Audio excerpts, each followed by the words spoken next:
I'm hoping you guys can hear me. Whoa. And of course, I've already got dogs jumping around.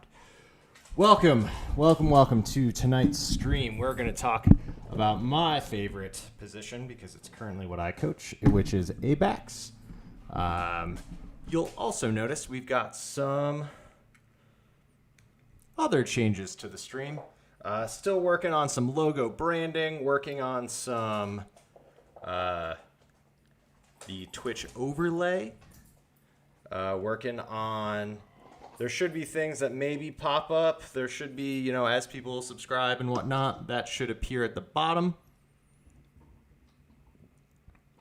Got a good beer poured. So let's get on. Gotta play with the mic for a last second. There we go. All right. Oh, and now mic's going. All right.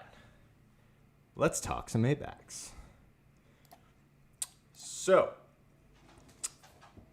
things we're going to talk about with A-backs. Nothing incredibly crazy, right? But this is meant to be an introductory video. I'm going to talk a little bit.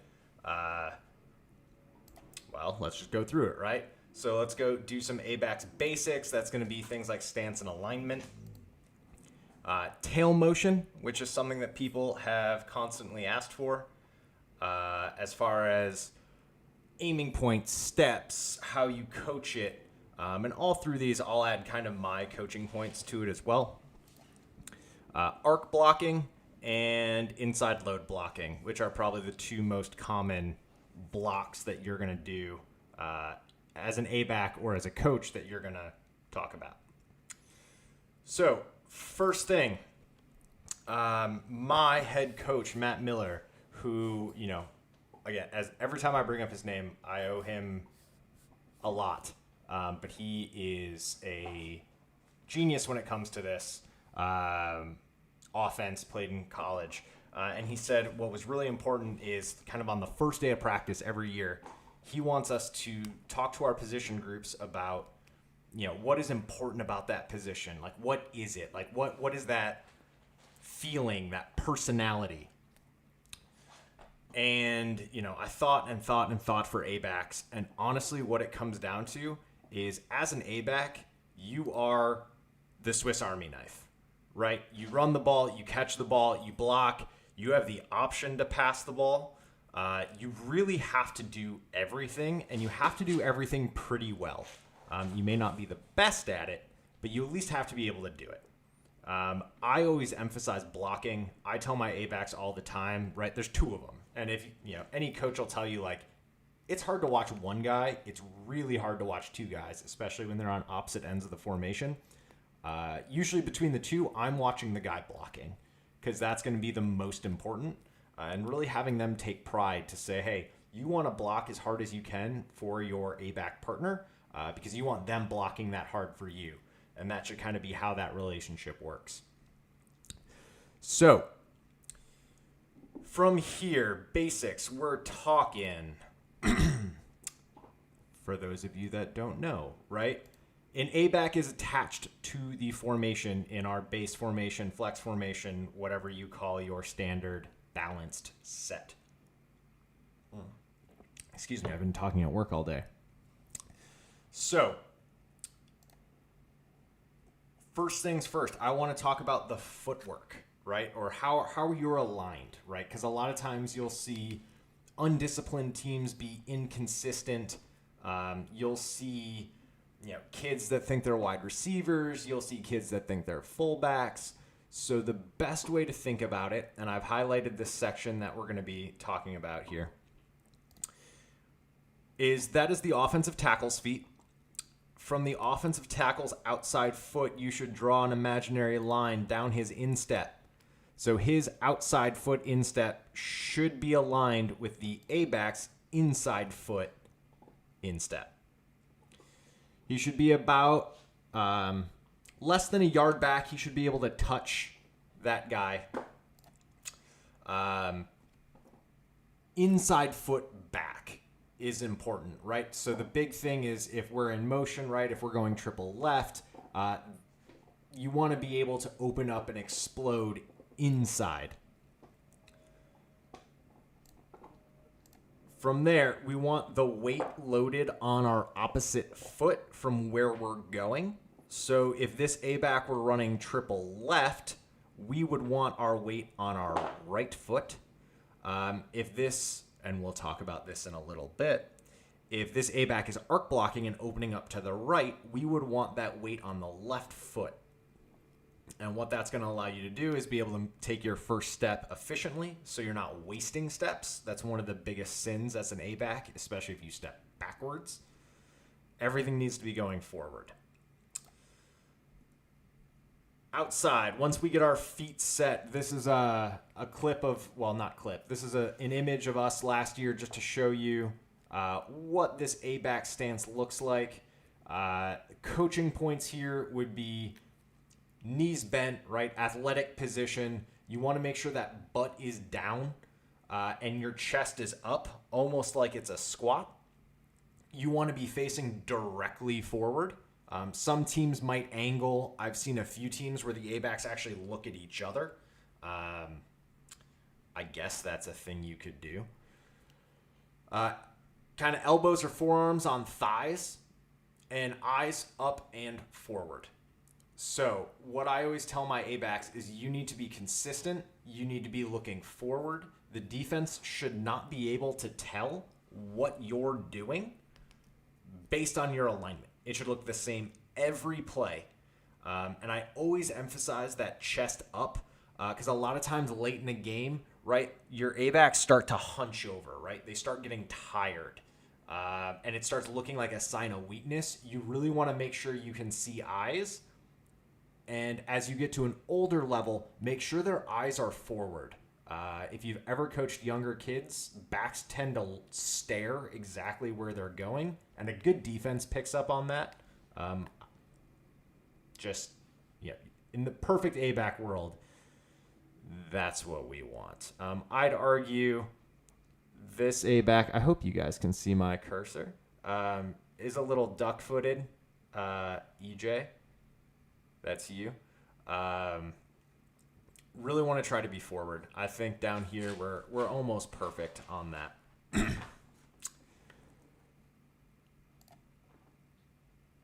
Now we've got motion. I do want to make sure here. Sorry, I got to get some windows going.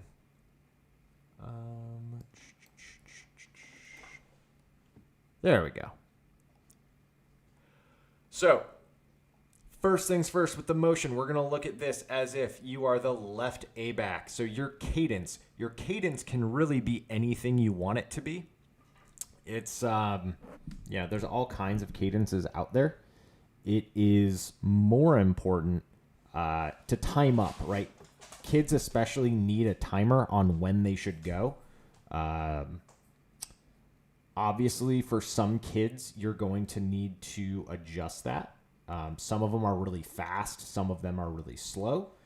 So if you set a general rule, and then for each kid, you need to be able to tell them, right,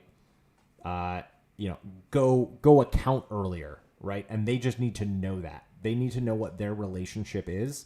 And we generally, well, let me not get too far down the road. I think I actually have that included. So first step is with their inside foot. They're opening up their body. This is beyond 90 degrees, right? This might be like 110. I'm just making that up. But the big thing is that their lower foot is pointed to their destination, which is the heels of the B-back. So they should open up. Their second foot is going to get in the ground. We want 2 feet down before the ball is snapped. It's really underutilized. I think coaches that have coached offensive line will relate to this a little bit. We want this A-back to rip his elbow back as if he were pulling. Because what that's going to do is that's going to open up his chest. That's going to open up his hips so that there's no wasted movement with that A-back. And then aiming for the B-back's heels, I always say if you are faster than the B-back and the B-back's in your way, run him over because that's his fault, not yours. 2 steps before the snap, like I said, and then stay flat. This is probably one of the coaching points that I try to hammer the most. If you're coaching your A-backs, I tell them, you want them 4 yards and flat. What you'll tend to see them do is they'll get to those heels of the B-back and they'll start drifting back an extra yard or 2. And that's bad because that messes up your relationship with the quarterback. It also is an extra yard that the defense doesn't have to make up, and it's wasted energy going backwards when you should be going flat. So those are the arrows. Green arrow, good. Red arrow, bad. Can't get much easier than that. So as a drill, this is actually something we just started doing to work on this. We have a lot of A-backs for the first time, which is a good problem to have. But it's how do you get guys, especially younger guys, or where there's a big difference between where their skill levels are. So what we have is we set this both up as right A-backs, right, facing each other. And the idea is that they are going to run their motion. I have a cone set at, depending on how nice I'm feeling, maybe 3 yards to simulate the B-back's heels to give them kind of something to aim for. And then I set up, any type of step over, any type of bag you have here, right at 5 yards. So you kind of give them about a yard lane that they can run through. And I set the bags up as such as if they start drifting after they hit the B-back, they're going to run over the bag. I've also set up the Coach Carrick logo. That's usually where I stand because then I can watch not only the start off the line, but also making sure they don't drift too much. This is also here in the middle is just our hose, right, that has the line set up. If you don't have this, you can make one. Otherwise, just cones work, but it's making sure that we have a good, consistent relationship for the A-back to get used to. So he goes flat, right, and our other side goes flat. So we're able to have 2 kids go at once, and then they hop in the other line. And you're able to go through and run those 2 reps till they get used to it. If you wanted to add another level to this, you could have a coach or a player in the middle actually, tossing them the ball or pitching them the ball. But that's probably not day one. You really want to work on the motion itself.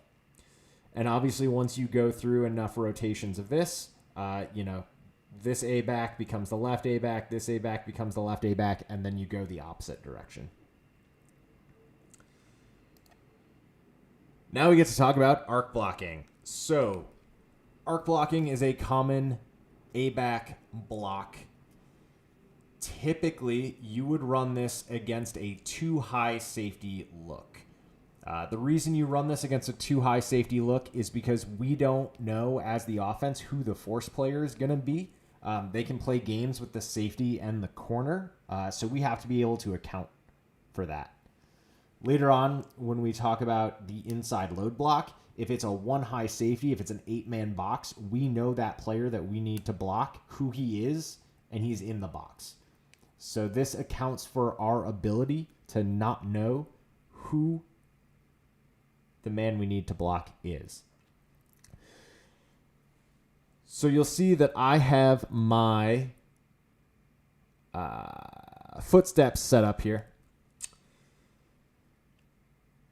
So on our arc block, you'll see that I have my first step similar to motion, but it's not a full, beyond 90-degree extension. We are opening up. That first step is to get a little bit of depth, a little bit of length. We want to rip the elbow just like before, as if we're pulling guard. I want the toes directly facing perpendicular to the sideline. That's probably the biggest coaching point that I see on kids that are struggling with it, is they're trying to sidestep, they're trying to kind of skip pull, their eyes are downfield. We really want their full body going for these steps. And we want our eyes on the cornerback. And I'll explain why in a second. So we have our first step, our second step, our third step. Those are our 3 arc steps. As a coach, when I am at a whiteboard or I have a clipboard and I'm trying to show someone, I usually make 3 dots in a triangle just to show the 3 steps. It's just one of those things that reemphasizes it for kids to know that they need to take their 3 steps because this is important. Just like earlier talking about A-backs, we want to make sure that everything looks the same. So if we arc block the same, arc block with our arc steps, arc block with our arc steps, now we run a pass play, run our arc steps, the defense gets lulled to sleep thinking it's a run, and now your A-back is running a wide open pattern. That's what we're hoping for. So once we get to this point, footwork is important. Eyes to the cornerback, like we said. Our first rule with our A-back, he's going to take his 3 steps. At 3 steps, he needs to make a decision if he hasn't made it already. So his eyes, I think this is taken from like Madden. God, when was I in school? This probably came out in like Madden 07 with QB vision. He needs to be looking at the quarterback, or the cornerback, excuse me. 3 steps. If the corner is running forward and the corner is filling, the A-back has to take him because there's literally no one else.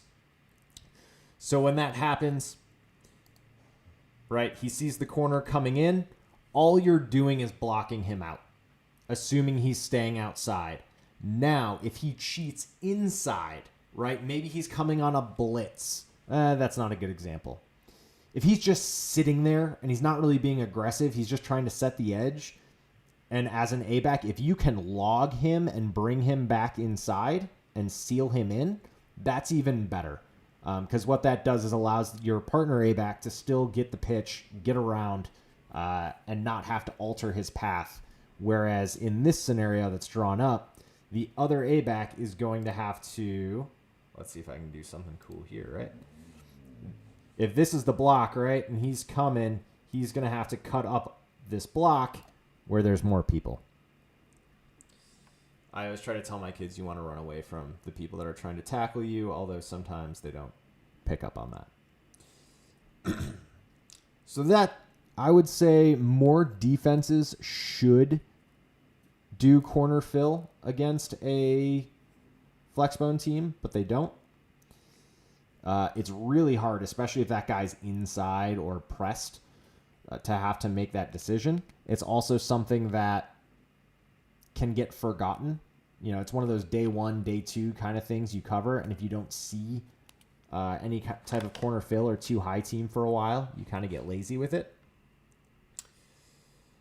Otherwise, we need to go to, it could be trap. Yeah, trap coverage. Johnny is correct. You know, it could be anything. He could just be the alley player. That's his responsibility with the safety dropping.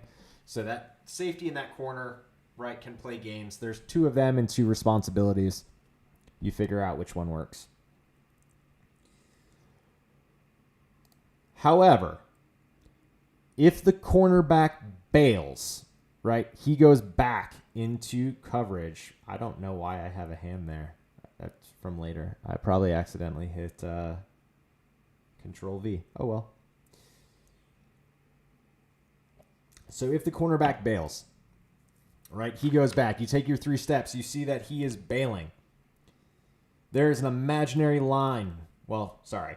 Eyes should snap to the safety, right? You're running parallel to the line of scrimmage. You're looking at the corner bails.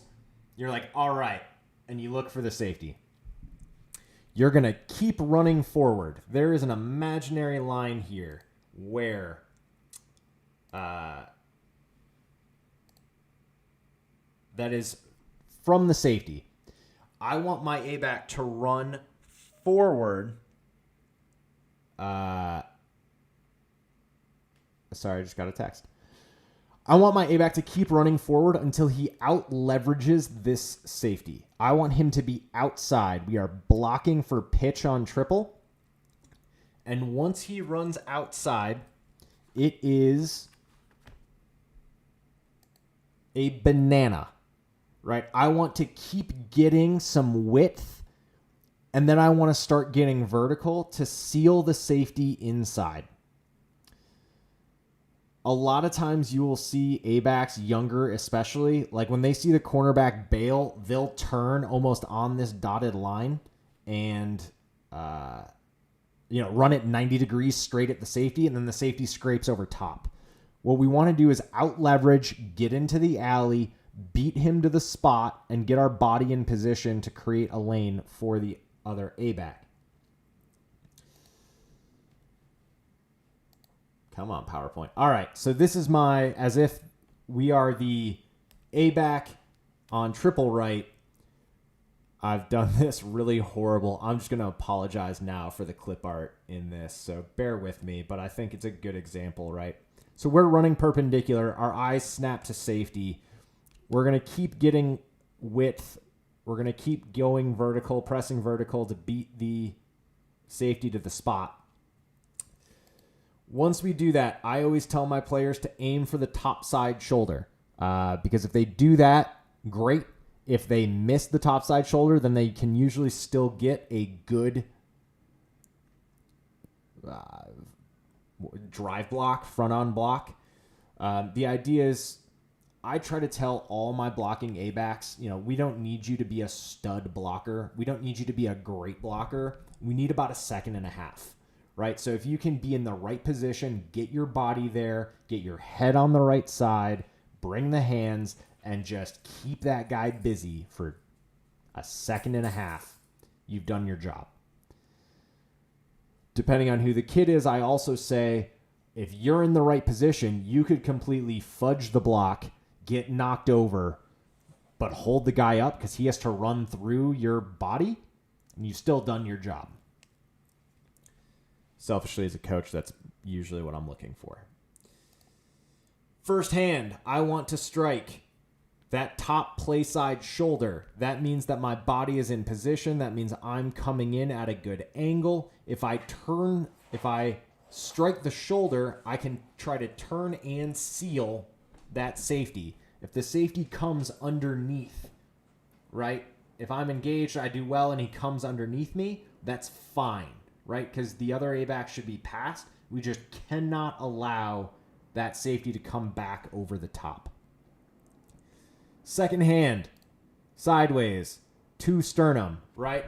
One to shoulder pad, one to sternum, right? Hopefully that first strike is so powerful, you've got him turned kind of on his heels a little bit. Second hand should come right for the ribs. You're going to hit right on the heel of your hand. If you're lucky, you might knock the wind out of the kid, or at least get your good hands on to be able to start pushing and driving. This block, again, this sole block is the difference between a touchdown and maybe a gain of 2 on most times you run an outside play.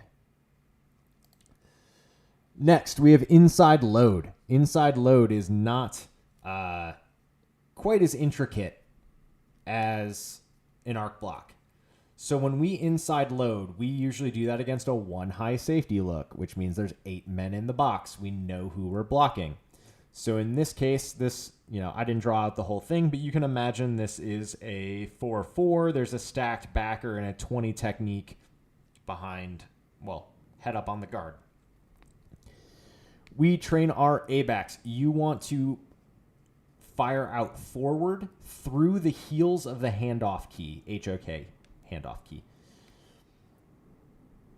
Most of the time, against a 4-4 defense, that handoff key is going to be responsible for dive and is going to be either trying to cross the face or go immediately behind your veering tackle. So that's why we want to go through the heels. If he winds up standing still or they run some kind of stunt, your A-back may need to take a step or a half step, kind of sideways or at an angle, at a 45-degree angle to get around there. you never want your A-back to block the handoff key on triple. However, if it does happen, right, accidentally, crazy things happen, he jumps in, he zigs when he was supposed to zag, your A-back's not paying attention, it's a young kid who made a mistake. Worst comes to worst, if you make contact and tie the guy up, it's going to be a give read. So once you're there and you're engaged, just keep being engaged, right? You don't need to sit there and be like, this isn't the guy I'm supposed to block, and like keep running. It's not the end of the world. So recently, we've messed around with how we inside load year to year a little bit. We have not had great blocking A-backs. I shouldn't say that. We've had good blocking A-backs. We've had undersized A-backs recently. So, traditionally you might have your A-back come, take a good angle, and basically just try to drive that linebacker off his mark. We couldn't do that. So we've done a lot more shoulder blocking on this block. And again, that's not chop blocking. It's not cut blocking. It's shoulder blocking. It's a very important distinction. So with that, throughout the whole process, from the snap of the ball going forward through the heels of the handoff key, we're going to aim with the front of our shoulder. Well, here, I'll show you what this looks like. So same difference, except now instead of our arc, we're coming right off of our line of scrimmage. I could have drawn in more. Hopefully you guys get the imagery. Once that happens and I shoulder block, I want my head on the top side. Top side being, when he turns and runs towards the pitch, what's on the top side of the field. So it's the far shoulder, or here, the way it's drawn is going to be, well, as we're looking at it, his right side, but actually his real left side.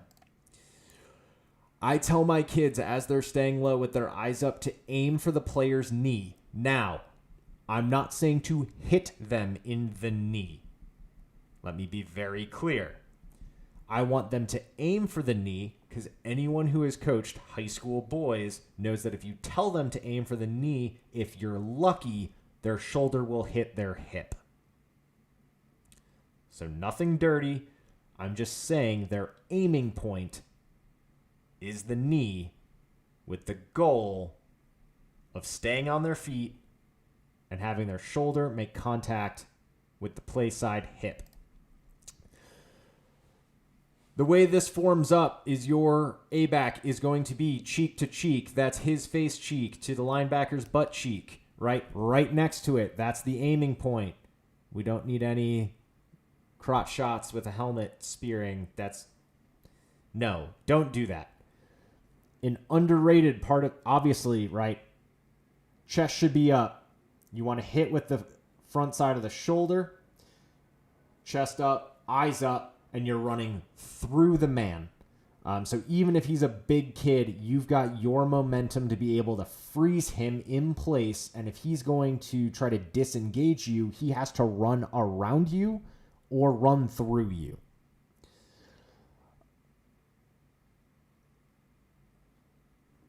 Yes, exactly. So Johnny points out this is why OSU tells their pass rushers to aim for the elbows, so if they miss, they hit the wrists. Exactly.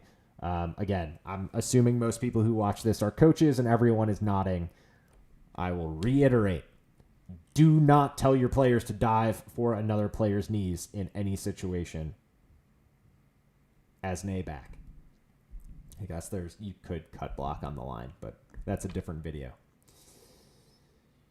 So once we're cheek to cheek, eyes up, we're driving through, we're going to keep our feet moving. An underrated part of this block is the chicken wing. Again, apologies for the crappy clip art here, right? But as they're going through, they're going to make contact with their left shoulder.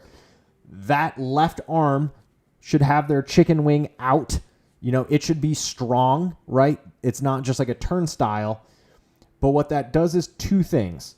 is it provides an extra surface that linebacker has to try to get through and another point of contact for your player to continue to push and drive. It also keeps his hand inside so he doesn't accidentally hold, right? So often when A-backs get beat on this block, they accidentally hold the backer. So I really, really overemphasize this point on the chicken wing. Mike asks, what foot am I stepping with first on the load? I'm going to assume that's off the first, or off the snap of the ball, inside foot's down. I'm going to step with my inside foot. That's where I'm kind of aiming either through the heels, or I might have to take a little bit of an angle to see where we can go. Yes, Johnny, you caught my Georgia Tech reference.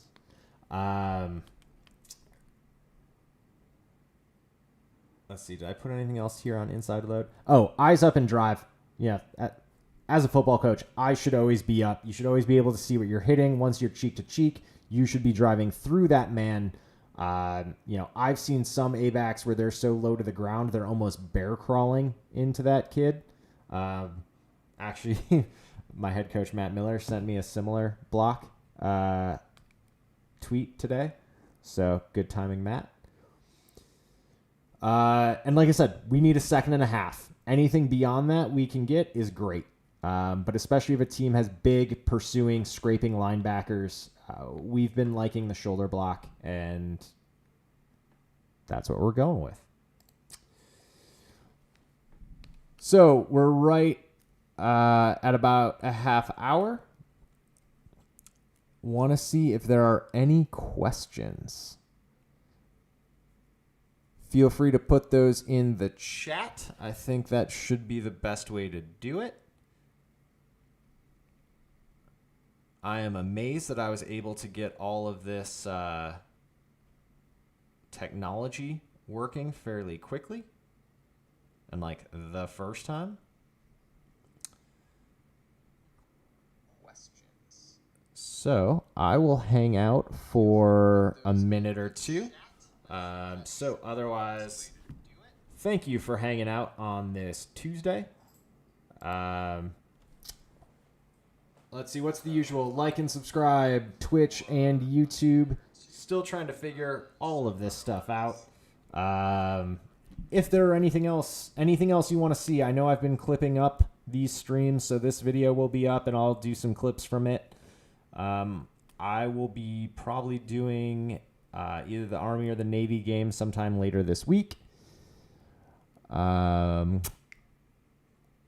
Otherwise, that's all I got for you. Best of luck to teams that are playing, and we'll talk to you soon.